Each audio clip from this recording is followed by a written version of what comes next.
When I first heard about the film The Killers of the Flower Moon, I said to myself, man, this sounds like the title of a great science fiction movie. That was until I saw it for myself and did my research, plus seeing the reviews beforehand about this film, where I realized there's nothing fiction about this movie at all. It is based upon really horrific events that happen in real life to the Osage Indian people. And I'm saying this is some messed up shit that happens. That this is part of American history that I know that I wasn't taught in schools, especially here in the great old state of Alabama that I live in. None of this stuff was taught to me in middle school, high school, college, etc. Because it was always the same stuff you get taught, that Columbus discovered America, the Pilgrimage, Plymouth Rock, all the useless crap that don't mean shit once you get out of school. A bunch of useless information on quote unquote American history. Now, the film, as I've said, or may or may not have said, is about the murders of the Osage people. Once they found oil on their land, they are killed for their oil on their land in some murder plots led by William Hale and his nephew, Ernest Burkhart. See, what happens is when Ernest leaves the military after serving in World War One, his uncle convinces him to marry Molly Kyle, and at the same time kill off her family members, so she's the last one left. So when she inherits the oil on the land, and when she dies, Hale and his family can own their oil and own that land for themselves. And they do it by any means necessary by murdering these people, and it is wrong. So much to the point that the Bureau of Investigation has to get involved. And of course, it isn't until later on that Hale and Burkhart are found guilty. And of course, that's that. And of course, Molly divorces Burkhart after he admits to her his involvement, and also him also trying to poison her as well. And yeah, that's pretty much the plot of the film. Now, I ain't gonna lie to you.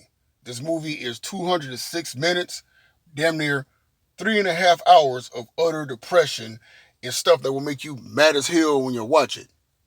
Now, we got the runtime out the way. Let me get into my ups. Martin Scorsese knows how to direct a movie. Even though the movies are long and drawn out, he makes sure to get everything covered. All the I's dotted, all the T's crossed, no stone left unturned, all that good stuff. And anytime he does a movie with Robert De Niro or Leonardo DiCaprio or both, it's movie magic. These guys, they got great chemistry together. Anytime Scorsese directs, anytime these guys in the film that he directs, it's great chemistry, great acting, whatever. Lily Gladstone as Molly Kyle does very great in this film. Kudos and big props to her. She delivered very well. And watching this film, you feel bad for her character because you're going, man, something needs to be done. And it is wrong what Hale and Burkhart do to her family in this film. Now, as far as my downs go, it's not towards the film, but it's the fact about the real life events that inspired this movie to be made. You trying to tell me that William Hale and Ernest Burkhart got life sentences in real life only for them to get parole later on? Burkhart, he gets paroled early because he snitched on his uncle.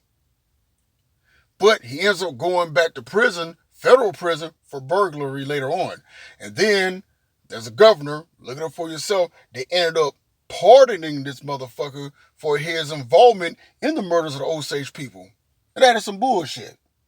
And the fact that he got to live his life as an old man to the age of 94, and hell, he got paroled as well and lived till he was 87 years old, is a bunch of bullshit.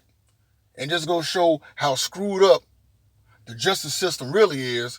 And I had to say this, and anybody out there might get offended, forgive me for saying this, but it just goes to show that you got to be the right complexion for the protection and the connection. Overall, I really wish this was some stuff that was taught to me and anybody else back in high school. But I'm glad Martin Scorsese made a movie on this based off the book of the same name to address and bring to light this tragic series of events, which is the murders of the Osage people. So that's just my thoughts. That's just my opinion. I'm just saying.